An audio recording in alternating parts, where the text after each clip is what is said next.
Coming to you from our opulent and luxurious 4x8 refurbished room closet at the national headquarters in Indianapolis.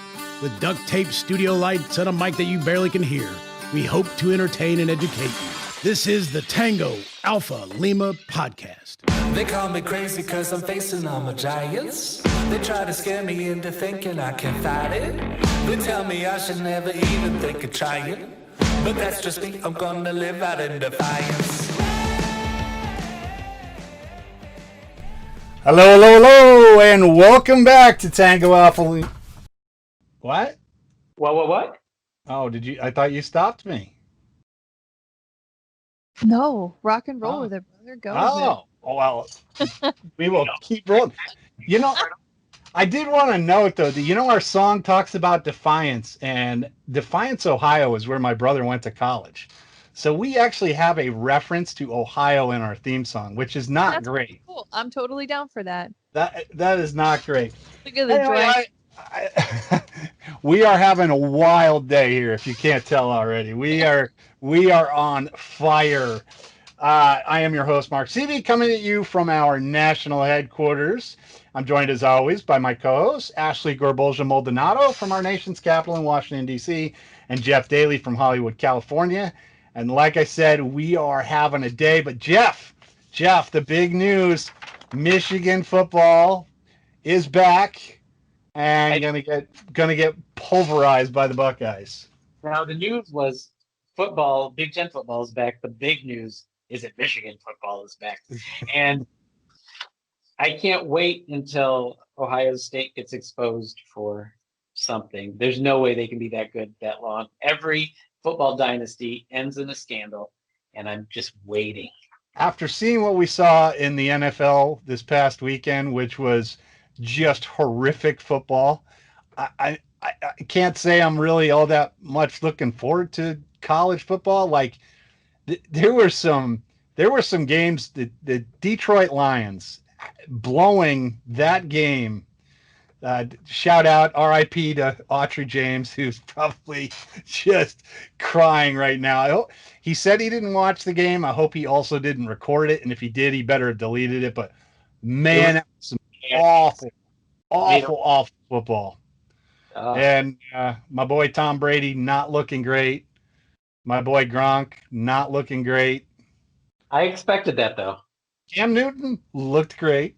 I'm on the Cam train. In Cam we trust. Ashley, you still with us? I'm gonna take a nap. It is nap time.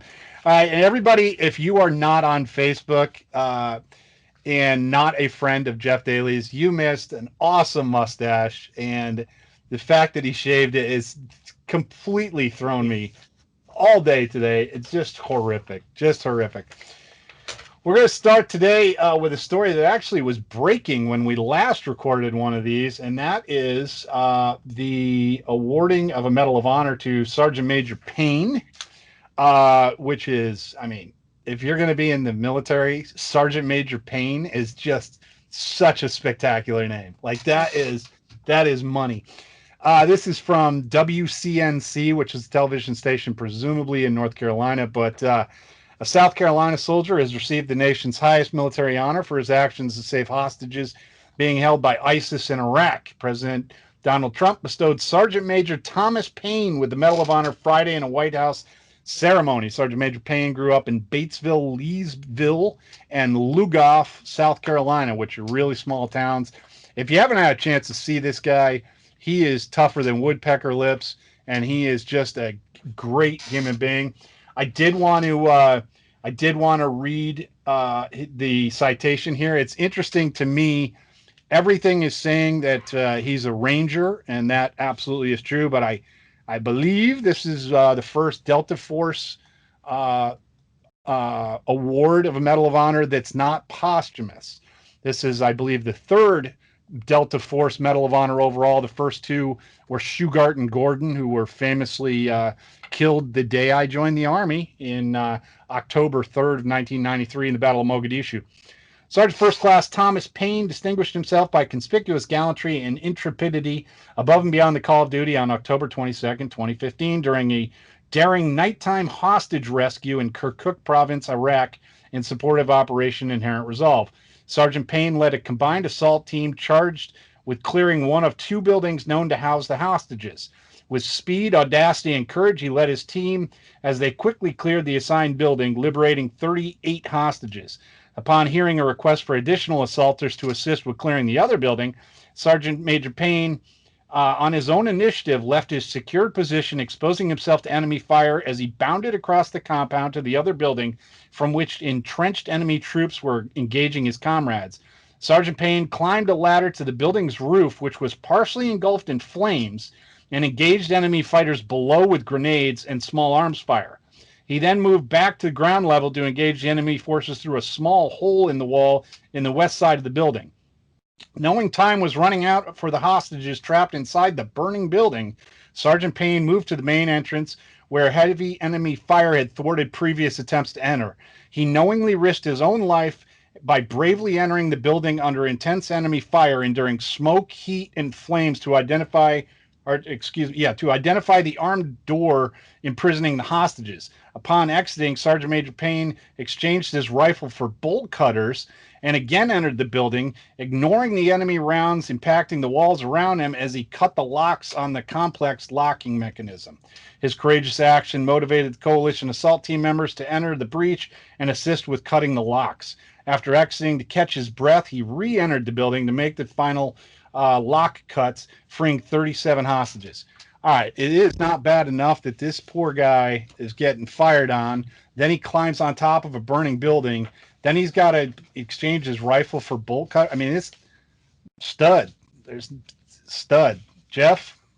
Was that just one award that he was the recipient of? It sounds as though there are multiple actions there that warrant some kind of recognition. This is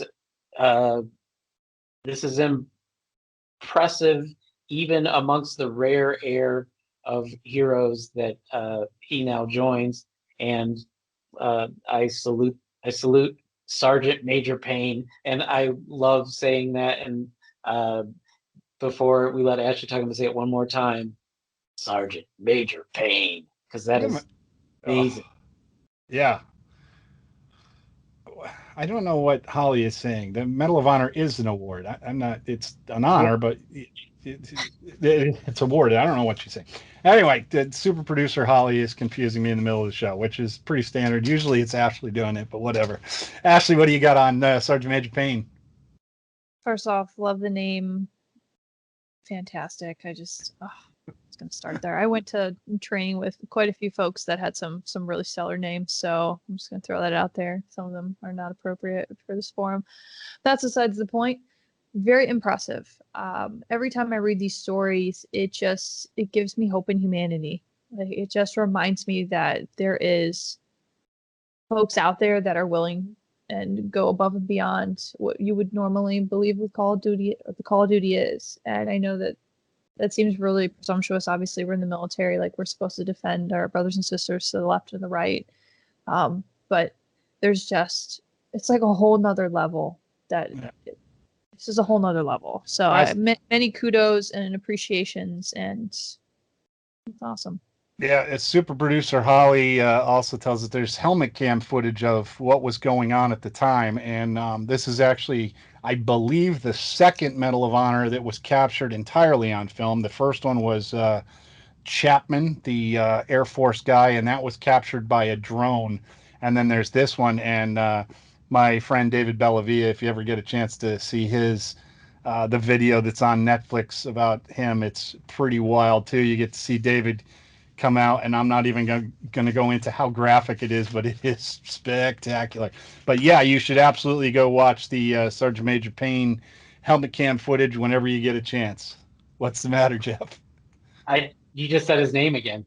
Yeah, and how can you not? You can't even just say Payne. You got to say Sergeant Major Payne. It's even better than, it was either a movie or a sitcom that was Major Payne. Yeah. Mm-hmm. Yeah.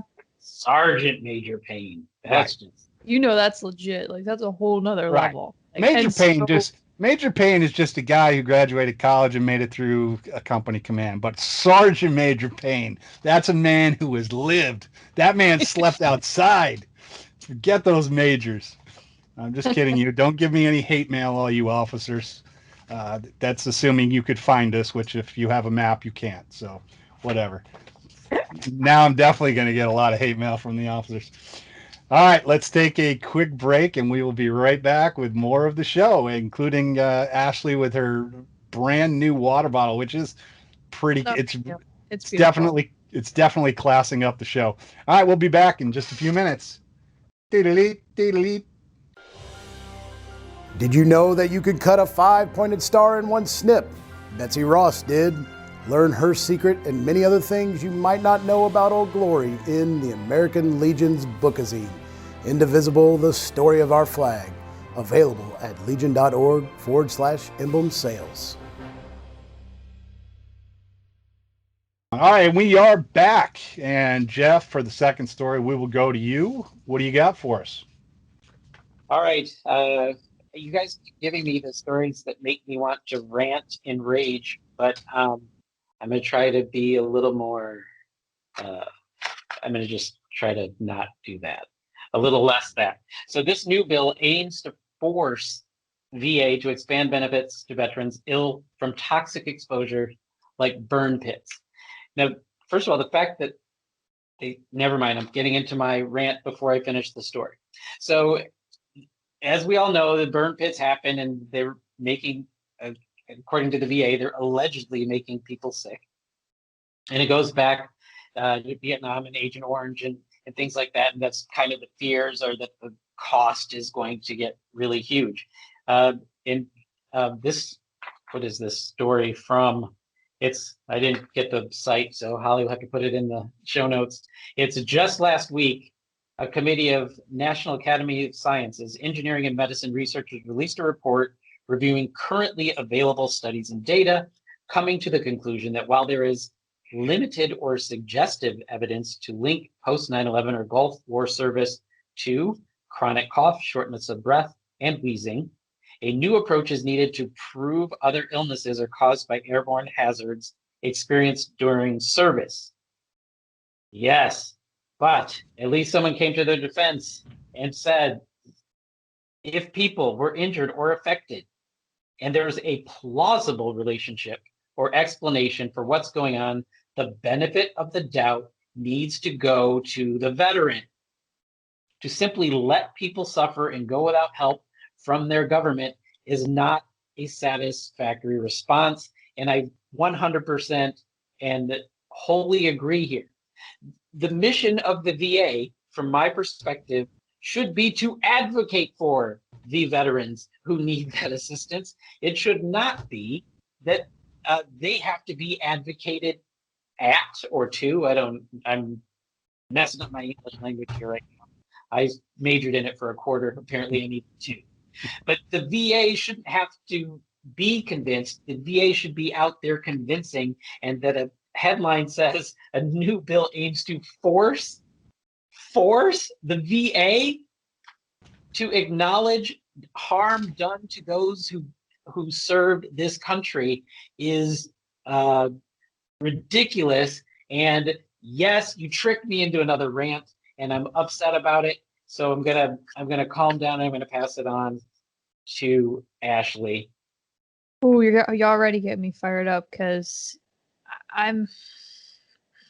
this always upsets me, because knowing the history of both Agent Orange, understanding that within the past year, legislatively, they finally passed Blue Water Navy Act, which was the inclusion of folks that were within a radius of Republic of Vietnam.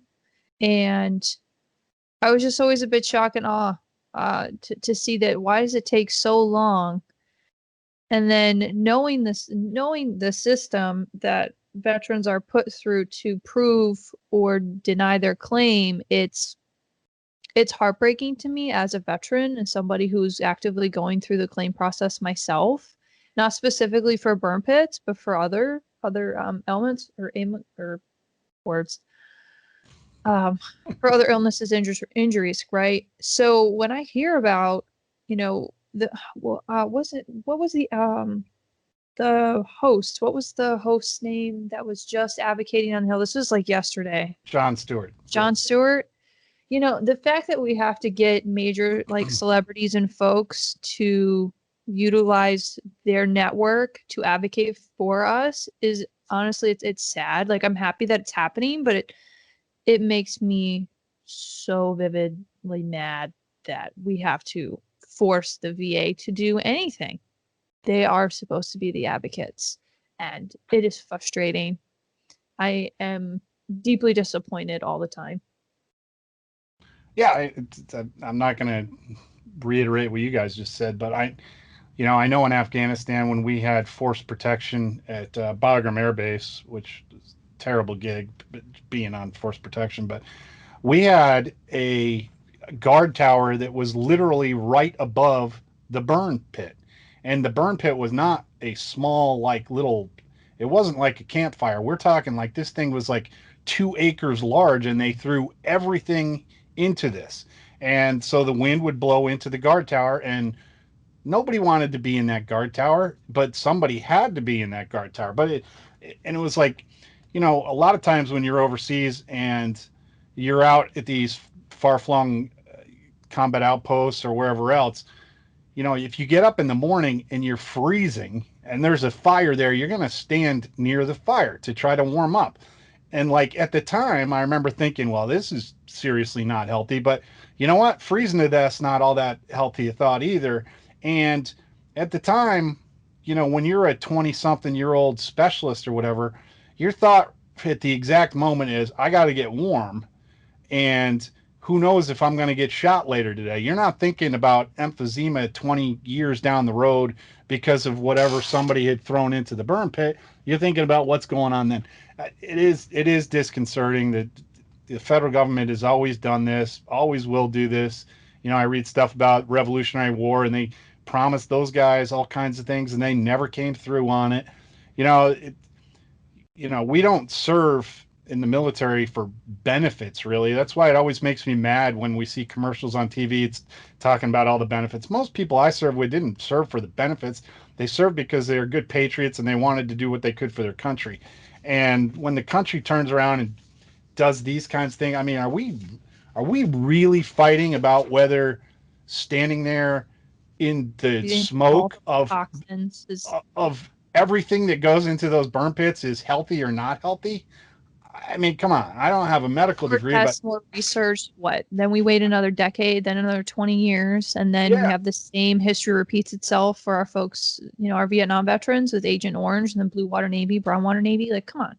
Yeah, it doesn't make sense. I'm as fiscally conservative and worried about the debt as anybody on the planet. But at the same time, when you send people into harm's way, you're responsible. You break it, you buy it. That should be the policy for the federal government as well. And the thing that's infuriating about this one is it's not even 20 years down the road where they kick the can. It's right now that they're letting down people about wars that are still happening. Yeah. And you're questioning people who could not question the circumstance they were in. If you were in that guard shack, you couldn't go, can I get a listing of the items that are being put into that burn pit, please, before I assume this duty? No, you couldn't ask a question. But if you come back and you have the residual effect of that assignment, they're now questioning you. They shouldn't be allowed to question you. If you have the symptoms and if they can't officially decide where those symptoms came from and you were at a burn pit, you get the benefit of the doubt. Period. End of story. And sorry, I did it again. As memory serves, there was 26 guard towers around Bagram. It was 24 or 26. And, we randomly assigned troops to those guard towers. And I didn't, I was one of the guys that assigned them. I didn't keep a roster of where everybody was on any given day.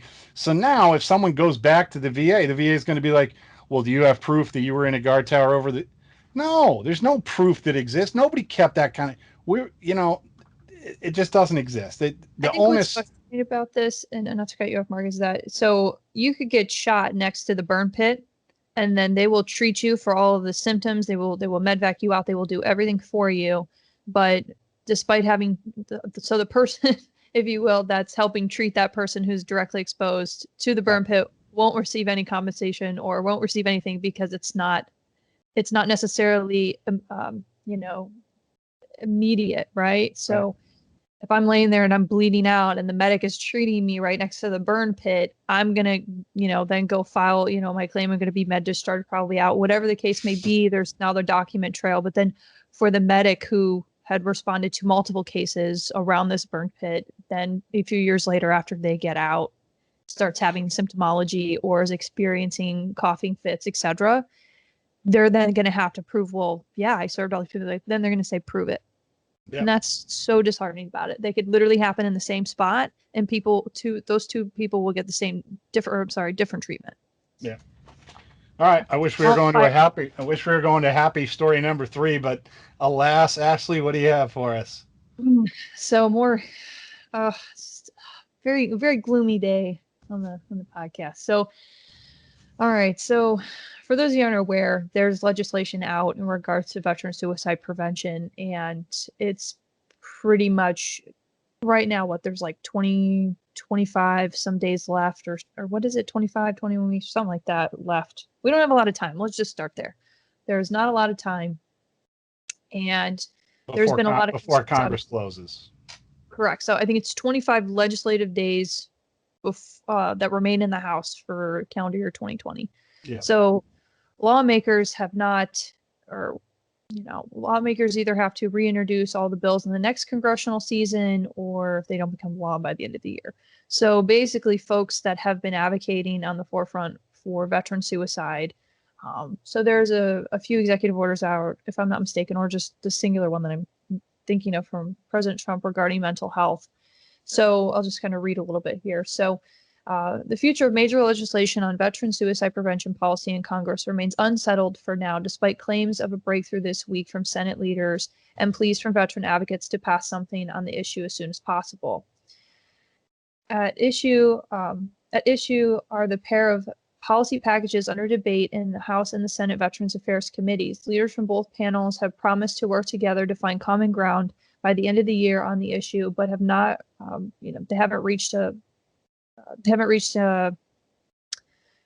verdict, if you shall, and ratchet up with political pressure in the recent weeks to bolster support for their own plans, especially, obviously, for everyone's situational awareness, we're in an election year. So the Commander John Scott Hansen Veterans Mental Health Improvement Act passed in the Senate early August and has received praise from administration officials and veterans advocates as a significant step forward. So long story short, Senate Veterans Affairs Committee Chairman Jerry Morgan, he is basically saying, this bill is going to be life-saving measures for veterans at risk. It's going to further invest in mental health care at the VA, establishing new approaches for places for veterans at the center veterans at the center of the system, essentially focusing on new connections and new form and outreach. So right now, the Hansen Act took about 9 months to pass out of the committee and another 7 months to be brought up in the Senate floor for a full vote. So in recent weeks, both Democrats and Republicans and veteran groups have been attacked by House lawmakers for not acting quickly enough on the legislation since it's passed. So right now, as it stands, it could not pass, right? So it's just, they just keep going back and forth on discussions about gun safety policies for suicidal veterans, improving outreach to minority veterans, automatically enrolling transitioning troops in healthcare services. So again, there's all of these different pieces and parts, but right now it's just in a little doom and gloom. Yeah, the stumbling block on this is something that I've been involved in the past, and what it has to do with is some of the measures that are in the Senate version are accepted by everyone, but the House wants to add something that basically would take firearms away from suicidal veterans, basically, which on the face of it sounds like a good thing. Obviously, nobody wants suicidal veterans to have firearms. The problem is there's no real mechanism to do that if someone, if I called up and I said Jeff Daly is suicidal and they came and took his guns away and then I went and robbed his house, he would have no recourse because they've taken his guns away. Now, it'd be one thing if there was some sort of hearing or, like if they called Jeff in, they're like, are you having suicidal thoughts? And he said, but none of these things actually occur. So that's the stumbling block. So the Senate has passed this. The House is like, we want these extra gun measures. Well, the reality is it's an election cycle. Are they saying they want these gun things because they actually think it'll save lives, or because right now guns are an issue out there? It's nigh on impossible to pass anything in an election year. And we've had this problem with the Legion in the past where we had there was a change to our Constitution. This was probably 15, 20 years ago. And I was actually the one lobbying on it. And it was so, I don't even remember what it was. It was so unimportant. Like there was nothing about it that was confrontational, and they would not move on it. They would not do anything on it. And then 2 days after the election, they passed it by unanimous consent. And the reason they wouldn't pass it is because the person who co-sponsored it was up for re-election, and the one party didn't want him to have a legislative victory. And that's exactly what we're seeing here. I hold out hope that after the silly season is over and we actually have the election, maybe it'll pass, but they are really letting us down. I don't have the answer to suicide prevention. Obviously, I don't even know what that might be, but you know what? If they're saying that suicide prevention can be done by, giving grants to organizations, civic organizations, and everything else that are willing to help out, suicide of veterans is a nationwide problem, and it needs to be answered by nationwide groups. It needs to be answered by the people down there. And for our members of Congress and the Senate to sit around and fight about this, it's just a slap in the face, and it's one of the reasons I think people are so disgruntled by politics. But that's my soapbox. Jeff, I know you're going to get righteous with us. Yeah, I'm gonna say that this is another example of the politicization of everything, and something that should unite us is tearing us apart. And I feel like there's a multi-front battle that we need to do here. And to me, like the first thing is the VSOs, the American Legion can lead the way, please do. But we're going to need the DABs and the VFWs and everybody else to, number one, is to make this so uncomfortable that they have to take action in terms of lobbying and press pressure. The second battle is we need to enlist we the people. And we talk about suicide prevention as a nation, just general, not even veteran specific. We talk about it as a nation all the time, how it's a problem. Now, a significant portion of that problem affects veterans. So if you are concerned about suicide prevention in the nation, you need to be concerned about suicide prevention for veterans. And if we get on a campaign to enlist we the people, the voters, everyone out there, to put pressure on their local or state representatives, I think that's going to help. But because I don't have any confidence of that, the third front on this battle is direct intervention by the VSOs like American Legion, DFW, DAB. And everyone out there that's a member of these, or even if you're not a member of these, a buddy check is more than just a campaign. A buddy check is a quick phone call that tells somebody else they friggin' matter in this universe and that someone took the time to call them. Yeah. And when we get back to going to the bars, that person that's sitting in the corner, not talking to anybody, it may be a 10-minute conversation you probably don't want to have. But if you go over there, you could actually save a life. So while I know that, our big picture thing is we do need to lobby Congress, I firmly believe that. We do need to have a campaign to the general populace as a whole. I think that's super important so that they understand that the veterans' problem is everyone's problem. But finally, I think that because they are not doing their jobs, we have to take care of our own, because it's literally the definition of suicide. We're talking about a life and death situation and with an immediate problem, and we need to immediately look after our brothers and sisters who served with us. And I mean, with any, and now no specific timeline, we all took the same oath. And I'm going to today, I have a little list of people who I think of that need checking in. I'm going to check in with all of them today. And another thing we did, I was able to find a professor who had a grant so that we could get some it's called mental health first aid certification. It didn't cost us a dime. So I think we had maybe 15 people in there. So now we have seeded in our population of, at the time it was about 11, somewhere between 11 and 1,200 members, right? So we have seeded in the population people who have specific training to recognize some signs and then to get them on a referral path to get help. And because there's a stigma with going to ask for help, because a lot of people who are suffering right now have typically been sort of alpha. They help other people, they get stuff done, and they don't realize that wears on them. And just having someone as a peer just walk over and have a conversation because they recognize a sign is a lifesaver. And I would love to see the Legion look into the program that I was talking about, or a similar one, and in this day of Zoom, we can reach so many people with a single training. It doesn't require anything tactile. It could all be done on video. And I would love to see that happen so that we're seeding our population with people who can help. Yep. I think those are great points. I just want to echo, any veteran out there, if you're experiencing a mental health emergency, you can contact the Veterans Crisis Line. Their number is 1-800-273-8255. Again, that's 1-800-273-8255. And you select option 1 for a VA staffer or whoever is going to be connecting you to assist you.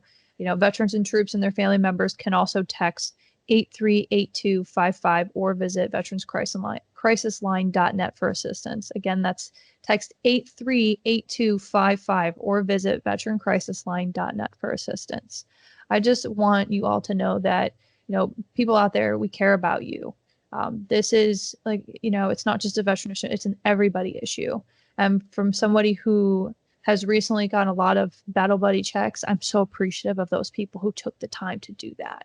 And I think, to echo both the sentiment of Mark and Jeff, is, people care, we're out there. We know that there's compounded pressures with COVID and isolation, and, things are changing or stressors have been added to your plate. Know that, we're here for you, and you're never alone in this. You are not alone. But please know that there are resources out there. The American Legion is one of them. But we're here. So. All right, and we will take our second commercial break, and we will be right back with hopefully some more upbeat stuff. Didn't mean to bring everybody down. It's a tough day, but just, when you feel yourself getting down, just remember that the New England Patriots are 1-0 and probably going to win the AFC East again. All right, we will be back in just a couple of seconds. So you were discharged with a 20% disability rating, but now you can't hear so well and need help. Contact an American Legion service officer. Service officers are free of charge, and they help all veterans. Find one near you with our online tool at legion.org/service officers. All right, we are back, and we are ready to go through our rapid fires, which are going to be actual rapid fires because we all have hot dates. I know Ashley has to get somewhere. I think Jeff is having his hair done today. And I am going to go and have a few adult beverages. So we are all eager to get on the road. Rapid fire number 1, this from NBC. Now, Jeff, I want you to hide your shocked face, okay? But NBC says the U.S. commander says that Intel still hasn't established Russia paid Taliban bounties to kill U.S. troops. 2 months after top Pentagon officials vowed to get to the bottom of whether the Russian government bribed the Taliban to kill American service members, the commander of troops in the region says a detailed review of all available intelligence has not been able to corroborate a single thing. Quote, "It just has not been proved to a level of certainty that satisfies me," Frank McKenzie, general of the U.S. Central Command, said. "We continue to look for the evidence. I just haven't seen it yet, but it's not a closed issue." Considering that this was the hottest topic in the world for about 7 seconds before someone pointed out that there's absolutely no evidence, what do you make of this one, Jeff? Well, why would you let facts get in the way of a good story, especially in an election year? Right. Got him. Ashley? Got him. Oh, sorry. I mean, the whole story seemed idiotic from Jump Street to me. So I will say that I was ahead of the game. But come on, everybody, settle down out there. When you hear a story like this, can you at least look to? For God's sake, it could have been The Onion, and people were still just ranting about it on Facebook. Everyone chill out a little bit and let the adults do their work. All right, rapid fire 2. Army Times. How algorithms and primate research can help decide the best size of your squad. The ideal number of troops for a commander to control comes in groups of 5. Similarly, chimpanzees gather in groups of 5, 15, and up to a mass of about 150. When they do, researchers note, their communications are better, affectionately calling it ape politics. And this story goes on to mention that apparently ape politics are going to take over the Marine Corps, who is now going to shift to units in the size of 15. I would also note that this is actually something I've been listening to in a book called Origin Story that talks about how manageable groups communicate better. Does changing squads to 15 based on the research of apes move the needle for you, Jeff, or not? Nah, we did fire teams of 4. So I'm trying to figure out the math, how it's only Marine Corps math can get fire teams of 4 into a squad of 15. But I'm suspecting that what it's going to amount to is you're going to have 4 troops and maybe a team leader, and then you might have 3 teams with a squad leader, so that your squad leader has 15. That's my guess. I don't really know. It makes it a little difficult to do a movement to contact when you have 3 teams instead of 2, but I'm pretty sure we can iron it out. The thing that always got me was that we had, you had a squad of 9 or whatever, and then you'd have a vehicle that only seated 6. So it was like, I don't know what they're doing anyway. Ashley, what do you think about changing the number of people in a squad based on primate research? Yeah.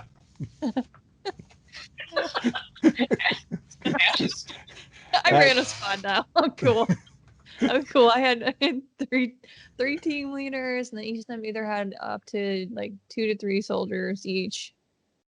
No, I'm good. For some of those that are questioning whether a primate and a human is about the same, you should have had my squad. And I hope they're listening. But some of you were dumber than any baboon I've ever seen. So I've just had to hold hands. I've had to slow down my speech pattern. I have the one time I point to it in the book. I've had to I remember specifically, and I'm not going to name him, but everyone in my squad will know who this is. But we were doing pace count exercise, and he came out that it was 67 paces to 100 meters. And I said to him, okay, so if you have to go 200 meters, how many paces will you go? And he said 200. And I said, no, 67 paces is 100 meters. So if you want to go 200 meters, how many is it? And he's like, 300. And it was about that point where I took my helmet off, threw it into the woods, threw my rifle down, just walked away, found someone else who could teach remedial math. But yeah, I mean, we've all been there. We've had those trips. All right, number 3, rapid fire from the Air Force Times. And this is going back to a story we've talked about. The Air Force Academy's newest mascot now has a name. The female Falcon has been named Nova, the Academy announced in a tweet September 3rd. And the Academy said, Nova, an exceedingly bright star, represents the future of our Academy as a commissioning source for both air and space officers, the Academy said. I particularly like the next sentence in this, though, which says the public suggestions ranged from the serious, such as Althena and Wild Blue, to the silly, including Feather Locklear and Falcon McFalconface. But ultimately, the cadets went with Nova. Feather Locklear would have been a money name. The fact that they did not choose Feather Locklear, I've said since minute one I wanted my daughter to go to the Air Force Academy.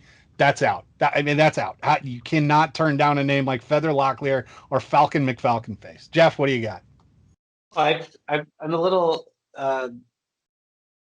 disappointed in our Air Force brethren because they have not learned. They're the studied branch of the military, and they did not learn from Chevrolet and GM, who had a failure of a car called Nova, because it means in Spanish, no go.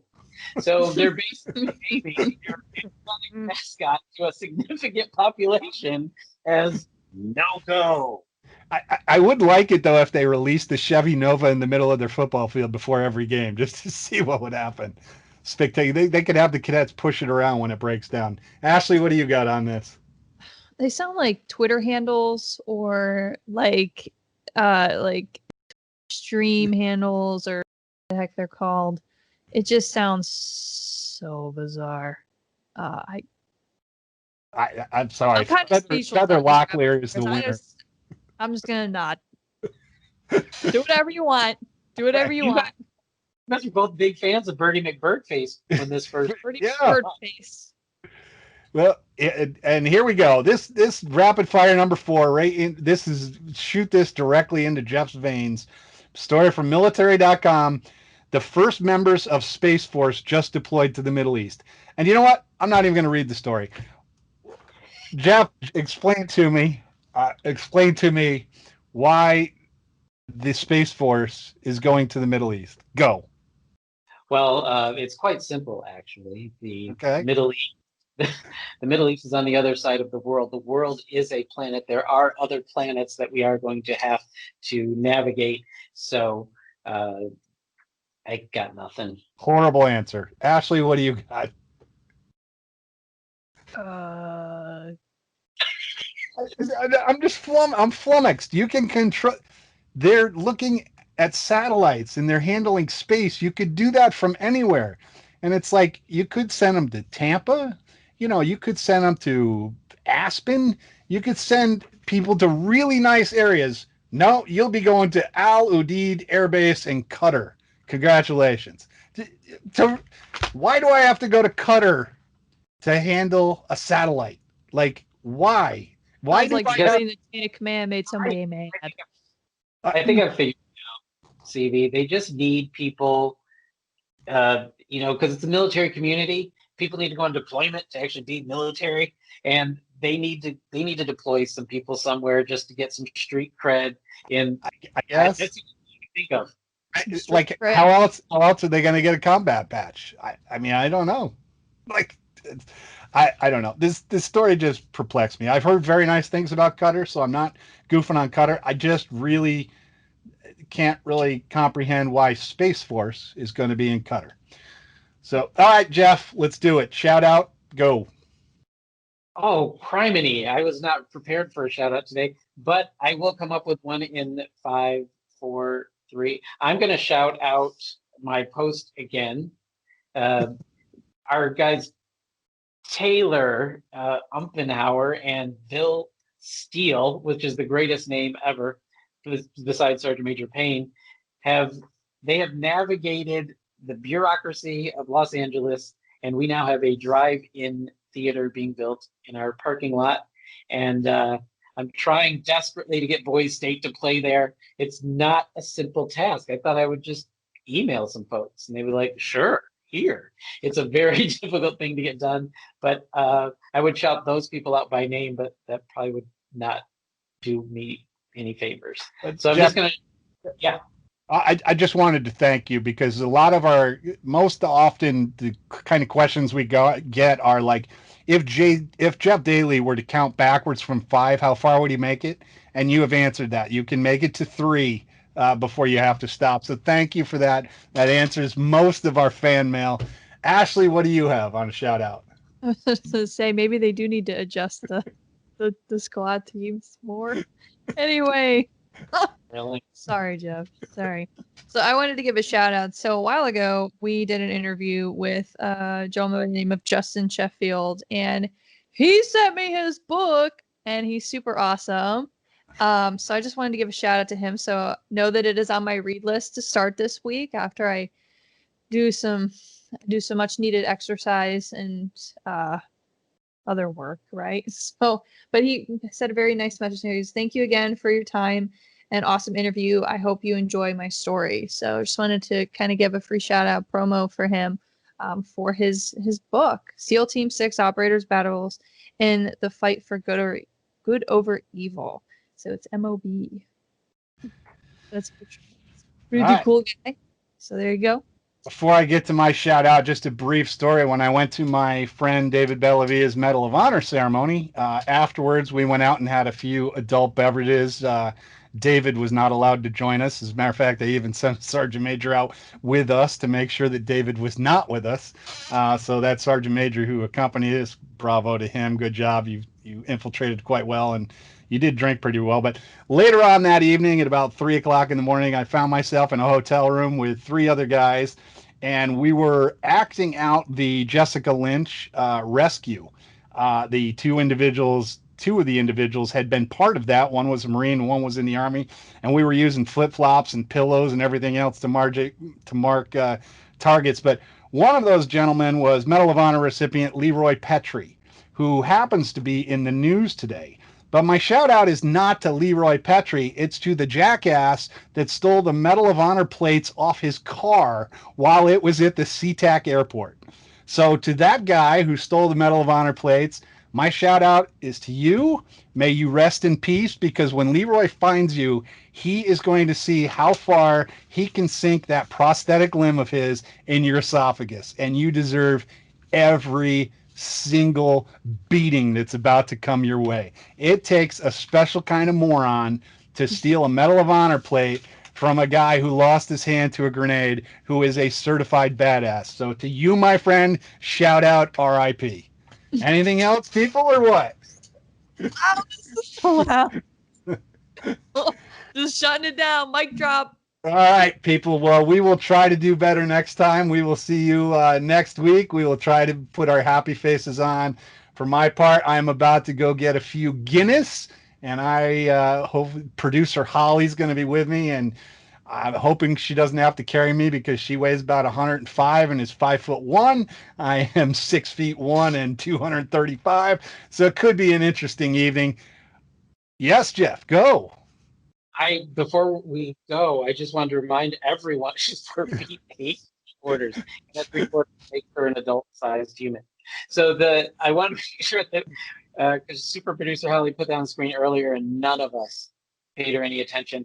But we want to make sure that everyone's following us on Facebook, Right. and subscribing wherever they listen to podcasts, including YouTube.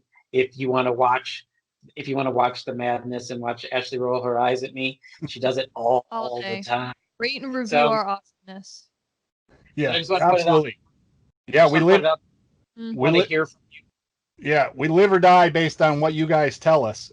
So we know our readership's going up, and we appreciate that. It's going to go up more as word of mouth gets out. Hopefully we're doing a good job.